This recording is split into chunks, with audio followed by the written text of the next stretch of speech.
ఆ వాడికి ఇప్పుడు ఇది ఎట్లా దొరికింది? ఆ ఊరే మేరక, ఇది వరంగల్ ఉంటదనే మేరక, దాని మొవర్ రాజేష్ అనే మేరక, ఇదంతా స్టోరీ ఎట్లేరక. నాకు అన్యాయం జరిగిందని 20 సంవత్సరాల తర్వాత వాడు ఇప్పుడు బయటకు వచ్చుడు ఏంది?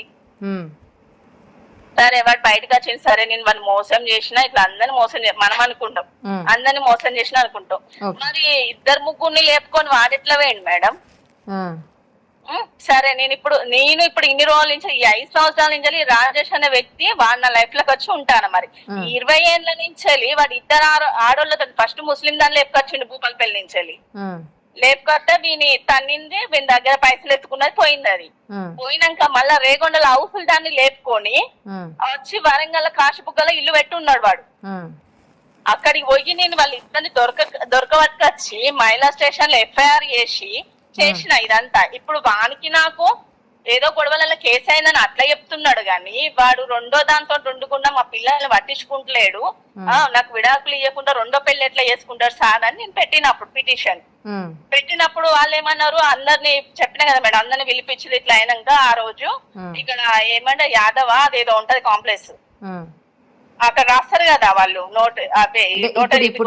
ఇప్పుడు నువ్వు మాట్లాడేది కూడా వార్త వేద్దాంలేమ్మా, ఎందుకంటే నాకు ఇందాక కాల్ చేసిండు కదా మీ ఆయన, మాట్లాడి ఏమంటున్నాడంటే ఆమె పెద్ద ఫ్రాడ్, ఆమెకి ఎన్నో పెళ్లిళ్ళు చేసుకుంది, ఏమో ఫొటోస్ తీసుకెళ్ళిందంట ఈ రజనీ దగ్గరికి, ఆ రిపోర్టర్ ఆమె ఉంది కదా, ఆమె దగ్గరికి తీసుకొని పోయిందంట. ఆమె కూడా నాకు కాల్ చేసి అదే చెప్తుంది, ఇట్లా వచ్చిండ్రు నా దగ్గర మాట్లాడిండ్రు, ఆమె ఇట్లా మోసం చేసిందంట, ఇది చేసిందంట, ఆమెకి డైవర్స్ కాలేదు, ఏం కాలేదు, అది ఇది అని చెప్పేసి అని మాట్లాడుతుంది.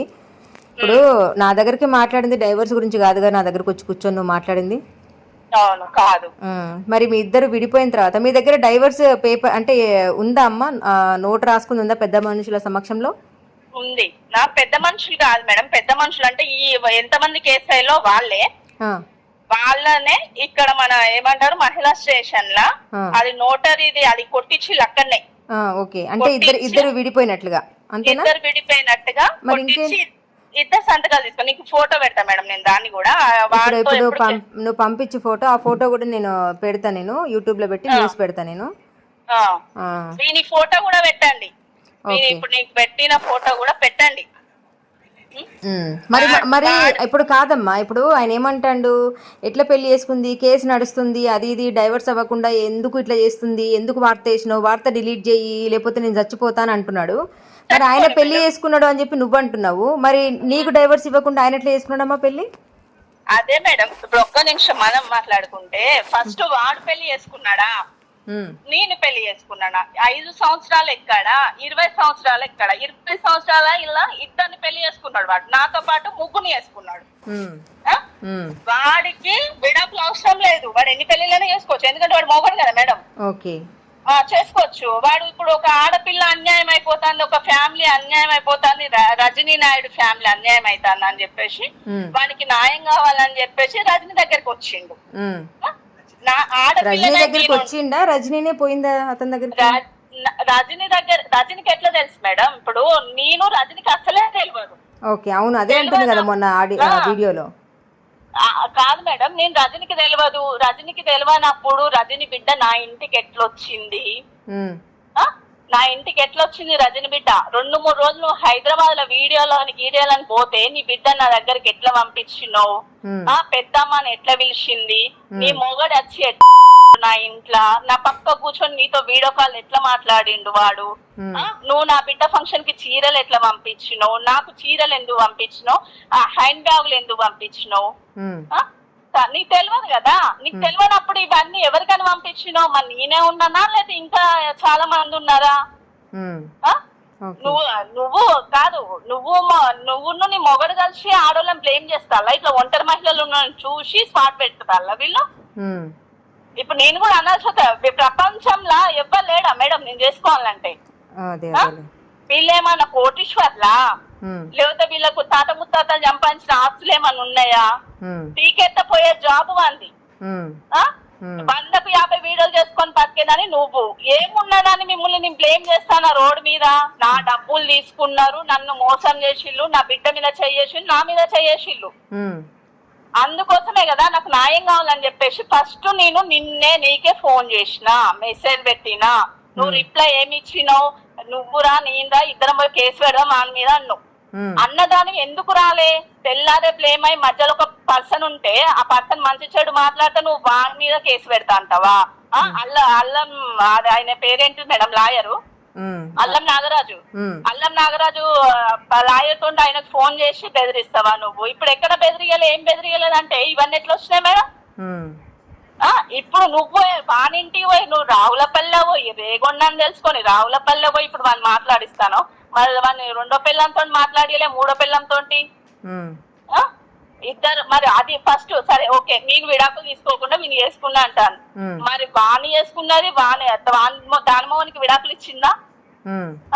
మరి రజని ఫస్ట్ మొగడు రాజేష్ కాదు, రజని ఫస్ట్ మొగడికి విడాకులు ఇచ్చిందా? రజని ఇచ్చినాకనే రాజేష్ చేసుకున్నదా? ఇవన్నీ ప్రూఫ్స్ బయటికి వస్తే నాది ప్రూఫ్ నేను బయటికి తీసుకొస్తా. 5 లక్షల కోసం ఒక ఆడది రోడ్డు మీదకి రావాల్సిన అవసరం ఏమున్నది చెప్పు? ఇంకో 2-3 సంవత్సరాలు, ఇప్పుడు 20 సంవత్సరాల నుంచి కష్టపడతాను ఒక ఆడదన్నయ్యి ఉండి, ఇంకొక 10 సంవత్సరాలు కష్టపడితే నేను సంపాదించుకుంటా 5 లక్షలు, నాకు పెద్ద పనేం కాదు. కానీ నేను వాడిని మోసం ఎట్లా చేసినా, వాడు ఎట్లా నా లైఫ్ లోకి వచ్చిండు, ఫోన్ నెంబర్ ఎక్కడ దొరికింది వానికి, వాని పెళ్ళం ఎట్లా మాట్లాడింది, ఎట్లా చేసుకోమన్నది, నాకు ఇవన్నీ రుజువులు కావాలి. ఇప్పుడు ఒక ఆడదాని జీవితం ఒక ఆడదే నాశనం చేస్తాను. నాకు తెలియదని నువ్వు ఎట్లా తప్పించుకుంటావు? ఇప్పుడు నీ కెరీర్ గురించి నువ్వు ఆలోచించుతాను, ఒక ఆడపిల్ల గురించి ఆలోచించుతానవా? కాదమ్మా, ఇప్పుడు రాజేష్ సెల్ ఏదైతే ఉందో డేటా మొత్తం తీపిచ్చేసి పోలీస్ స్టేషన్ లో పెడితే అంతా బయటకు తీస్తారు కదా. అసలు ఏ ఫోటోస్ డిలీట్ చేసిండు, ఏమేమి కాల్స్ మాట్లాడిండు ఏంటిదని అన్ని బయటకు వస్తాయి కదా. అన్ని ఇవో మేడం, రాజేష్ ఫోన్ తో మాట్లాడిన నా నెంబరు, రాజేష్ నెంబర్ తీయడానికి నేను సిద్ధంగా ఉన్నా. టీపీ అని చెప్పండి. టీపీ ఆమె నిజంగా అన్నిట్లలో కరెక్ట్ నేను ఉన్నా అనుకుంటే టీపీఎం అనండి, బయట పెట్టమని, దేనికైనా సిద్ధమే, ఎంత వరకైనా నేను వస్తా. ఏమన్నంటే నా హస్బెండ్ తప్పు చేయలేదు ఎవిడెన్స్ చూపించండి, ఎనీ ప్రూఫ్ అనేసి అని అంటుంది. ఫొటోస్ అవి ఇవన్నీ మొత్తం ప్రతి ఒక్కటి చూపిస్తే అవి నేను కూడా దిగుతాను ఫొటోస్ అని చెప్తుంది. మరి ఇప్పుడు ఏదో నా కింద కాల్ చేసిందమ్మా, ఇందాకే కాల్ చేసింది రజని. ఏమంటుంది అంటే ఒక్క నిమిషం ఒక్క ఫోటో అంటే ఒక ఫోటో దిగినప్పుడు చుట్టూ ఇంకా వేరే మనుషులు ఉంటారు, ఫ్రెండ్స్ అన్నప్పుడు ఓకేనా. సరే రజనీ నాయుడుకి అలవాటు ఉండొచ్చు మేడం మొగలతో పరిచయాలు, మొగలతో, ఎందుకంటే ఇంట్లో ఒక చెత్త వేద ఉన్నాడు కదా, ఆ విధవ అన్నది ఒంటరి మహిళలు ఎక్కడ ఉంటే అక్కడ పోయి వాళ్ళని గెలుపుకుంటా కూర్చుంటే ఈమె పోయి మంది మొగలతో ఫోటోలు దిగొచ్చు, కేకులు కట్ చేసి అన్ని చేయొచ్చు. ఓకే, నేను ఒంటరి మహిళని అయ్యి పరాయి మొగంతో నేను ఎట్లా దిగుతా ఫోటో?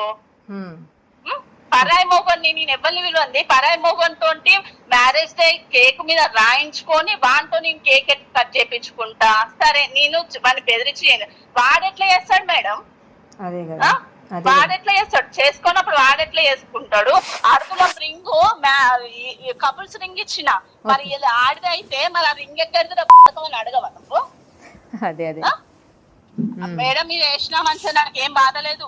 డెఫినెట్లీ వేస్తామ్మా. ఇందాక నాకు ఫోన్ చేసి ఏమంటున్నారంటే మీ హస్బెండ్ అంటే మీ మాజీ భర్త ఎవరైతే ఉన్నారో నీతో విడుపు కాగితమైన అతను, ఆ వీడియో డిలీట్ చేయి, వీడియో డిలీట్ చేయకపోతే గనక నేను చస్తాను, నన్ను ఎట్లాగైనా చంపిస్తుంది, నా పిల్లం నన్ను చంపించేస్తుంది, ఇప్పుడు నువ్వు ఆ వీడియో డిలీట్ చేయకపోతే కనుక నీ పేరు రాసి వస్తా అనేసి అంటే నువ్వేం చేసుకుంటావు అది చేసుకో తమ్ముడు, నాకు అభ్యంతరమే లేదని చెప్పిన. మేడం చచ్చిపోతే ఏం నష్టం లేదు, అలాంటి ఆడవాళ్ళు 2-3 ఆడవాళ్ళని చేసుకొని వాడు దానికోసమే కొడుకు అవసరం లేదు. నేను చెప్తున్నా కదా, 2 పిల్లలు మేడం, 2 పిల్లల్ని వదిలేసి పరాయి ఆడ వాళ్ళతో ఉండేటోడు వాడు న్యాయంగా బతుకుతాడా? వానికి పుట్టిన పిల్లల్ని పట్టుకొని నేను కష్టపడుకుంటా సాదుకుంటానా, నేను బతుకుతానా? అదొక్కటి సాక్ష్యం చాలు జనాలకైతే. ఇది వేస్తలేమ్మా, ఇప్పుడు డెఫినెట్లీ ఈ వార్త వేస్తా, నేను ఇది వాయిస్ రిలీజ్ చేస్తాలే నేను, ఎందుకంటే తెలియాలి కదా, పబ్లిక్ కూడా తెలియాలి కదా ఏంటి అనేది. ఫోటో కూడా వేయండి, వాళ్ళ ఫోటో కూడా వేయండి. ఫస్ట్ ముస్లిం ఆమె భూపాలపల్లి ఆమె వేయండి, నెక్స్ట్ హౌస్ లో ఆమె రేగొండానే వేయండి. ఆమెకు కూడా విడాకులు అయినాక చేసుకున్నాడా, విడాకులు కాకముందుకు చేసుకున్నాడా? మరి ఇది ఈయన విడాకులు తీసుకోలేదా, ఆమెకు విడాకులు కాలేదు, మరి వాళ్ళు ఎట్లా సహజీవనం చేస్తారు? దాన్ని ఏమంటారు? ఏదో అంటారు చూడమ్మా, నేను చేస్తే సంసారం ఎదురుగోలు చేస్తే ఇంకేదో అన్నట్టుంది అతను. అంతేనా? ఇప్పుడు నువ్వు వాడు సొక్కంగా ఉంటే నువ్వు అక్కడ మాట్లాడితే దానికి నేను మూసుకొని ఉంటా. కానీ ఎక్కువగా ఇప్పుడు తను మాట్లాడేటప్పుడు ఏదో బాధితుడు వచ్చిండు అదని చెప్పేసి అని మాట్లాడుతూ రజనీ వర్షన్ ఎక్కువ వినిపిస్తుంది. అవును, వాడెట్లా బాధితుడు అవుతాడు మేడం, వాడెట్లా బాధితుడే? వాళ్ళ వల్ల నేను నష్టపోయినా, నువ్వు వచ్చేది ఉంటే నువ్వు నా దగ్గరకు వచ్చి మాట్లాడాలి. నువ్వు ఆడెవడో దగ్గర పోయి సరే నువ్వు పోయినావు, మరి నువ్వు ఎంక్వైరీ చేసుకున్నావా? వీడు ఎన్ని సంవత్సరాల నుంచి విడిపోయిండు, మరి వీడి పిల్లలు ఎక్కడ ఉంటాడు, వీడి పిల్లల బాధ్యత తీసుకుంటాడా వీడు, ఇవన్నీ తెలుసుకున్నావా? అదే నా బిడ్డ మీద ఒట్టేయను అని మాట్లాడతాను. నువ్వు నీకు పుట్టినోళ్ళ పిల్లలు కానీ ఇంట్లో పిల్లలు కాదా? అదే కదా, ఇన్ని సంవత్సరాల నుంచి ఒక ఆడది సాదుకుంటానన్న ఆలోచన దానికి ఏమన్నా ఉన్నదా? పోయి వాళ్ళ దగ్గర పోయి ఏమొస్తా వాళ్ళ దగ్గర పోతే అక్కడ ప్లేన్ చేస్తున్నా. నువ్వు వీడియోలో కూడా చెప్పినావు కదమ్మా, గతంలో నాకు ఇట్లా పెళ్ళైంది, ఇట్లా విడుపు కాగితం అయిపోయింది పెద్ద మనుషుల్లో అని చెప్పేసి అని అయిపోయింది చెప్పినావు కదా. అది నువ్వు ఒక్క నిమిషం మేడం, ఈ కేసు అయినప్పుడు ఈ రాజేష్ అనే కూడా ఉన్నాడు, వాడు సలహాలు కూడా ఇచ్చిండు నాకు. ఇలా పోతే ఇలా అవుతుంది, ఇలా చెయ్యి, పిల్లలకి ఇలా రాపియ్యి, రేగొండ స్టేషన్ కి పో, ఇట్లా అట్లా అని ప్రతి ఒక్క సలహా కూడా ఇచ్చిండు వాడే నాకు. ఇప్పుడు అది చెప్పేది కూడా వాడే, ఎక్కడికి పో అని దాన్ని పంపించేది చెప్పేది వాడే, మొత్తం చేపిస్తాడు. నా బ్యాక్గ్రౌండ్ మొత్తం తెలిసి వచ్చినావు కదా నా లైఫ్ లకి. అదే అదే, ఇప్పుడు అట్లా లేకపోతే రజనీకి ఎట్లా తెలుస్తుందమ్మా మీ హస్బెండ్ ఎక్కడ ఉంటాడు ఏంటిది అని చెప్పేసి అని. ఇప్పుడు ఒక్కటి విను, ఇప్పుడు రజనీ ఛానల్లో వేసిన వార్త అయితే కాదు, ఆమెలాగా లక్షల సబ్స్క్రైబర్స్ అయితే నాకు లేరు, ఓకేనా? నాకు ఉన్నది ఓన్లీ 8,000 చేంజ్ ఉంది. మరి నాదంతా వైరల్ ఏమైందని చెప్పేసి అని వాళ్ళ భర్త దాకా ఈ వీడియో వెళ్ళి అతను స్పందించి రజనీ దగ్గరకు వచ్చి మాట్లాడడానికి ఇదంతా కాదు కదా. కాదు మేడం, మీరు ఎన్ని రోజులు అవుతుంది వార్త వేసి? నేను 2-3 రోజులు అవుతుంది. మరి ఈ 3 రోజులు అసలు పోదు, అది లింక్ పెడితేనే పోతుంది. సరేనా?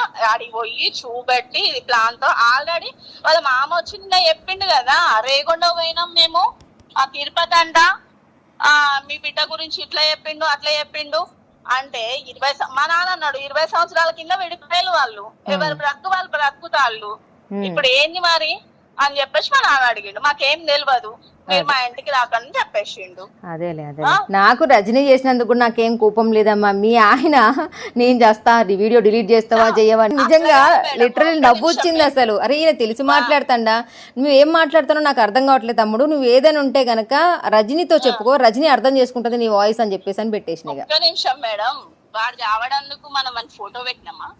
అదే వాని గురించి ఏమైనా న్యూస్ పెట్టినామా మనం?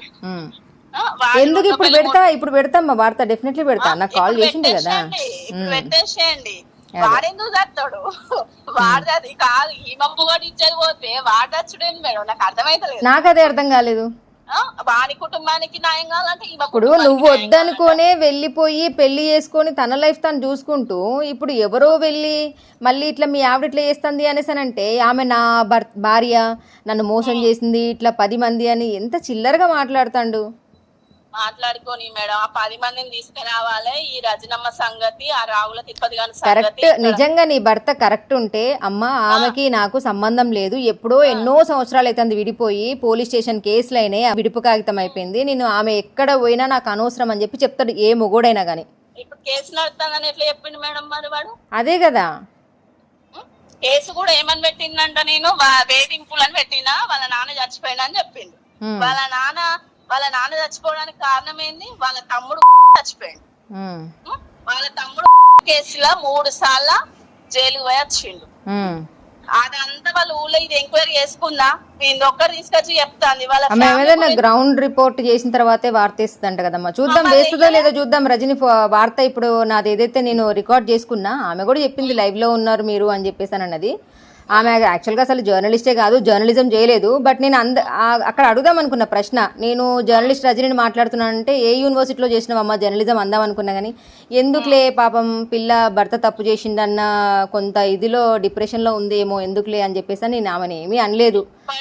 మేడం నేను ఎప్పటికైనా రజనీకి ఒక ఛాన్స్ ఇస్తాను, మర్యాద కొద్ది మొగని తీసుకొచ్చి కాళ్ళ కాడ పడేసి డబ్బులు పడేసి తప్పు అయిపోయింది నీ జోలికి రామని చెప్పేసి వాడు కాళ్ళు మొక్కి పేపర్ రాసిపోతే నేను ఇవన్నీ ఆపుతా.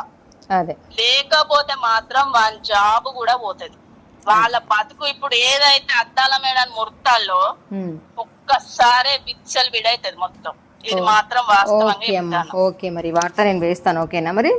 వేసేయండి, నాకు ఏం ఇబ్బంది లేదు. నేను ఇంత మీరు తిరుపతి గారు కాదు, ఇంకా 10 మంది మనుషులు వచ్చినా కూడా నేను నిలబడి మాట్లాడతా. వాళ్ళు మొగోళ్ళైనా మంచిదే, ఆడోళ్ళైనా మంచిదే, రాజకీయ నాయకులైనా మంచిదే. ఎందుకంటే నాకు అన్యాయం జరిగింది వాస్తవం. అది నన్ను మోసం చేసిళ్ళు, ప్లాన్ గా భార్య భర్తలు కుటుంబం కలిసి ప్లాన్ గా మోసం చేసి. ఓకే అమ్మా, ఓకే ఏషియన్ మేడం, ఏం టెన్షన్ లేదు. వాడు వచ్చినా కూడా నో ప్రాబ్లం. ఎందుకంటే వాడు ఎవరు ఉండి కూడా ఎవరికి ఉపయోగం లేదు. వాడు వచ్చినా కూడా నో ప్రాబ్లం. కన్న పిల్లల్ని కూడా ఫోటో అయితే పంపించమ్మా, ఫోటో పంపించి మీ హస్బెండ్. పంపించిన. ఓకే ఓకే అమ్మా, చూస్తా ఇప్పుడు మరి అయితే. ఓకే మేడం, విడుపు కాగితం కూడా పంపించి నాకు. నేను పెడతా మేడం, ఇప్పుడు పెడతా. న్యాయం వైపు నిలబడే గలం గంగా ప్రవాహం. For latest updates subscribe to Zee News. ఇది ప్రజా వేదిక.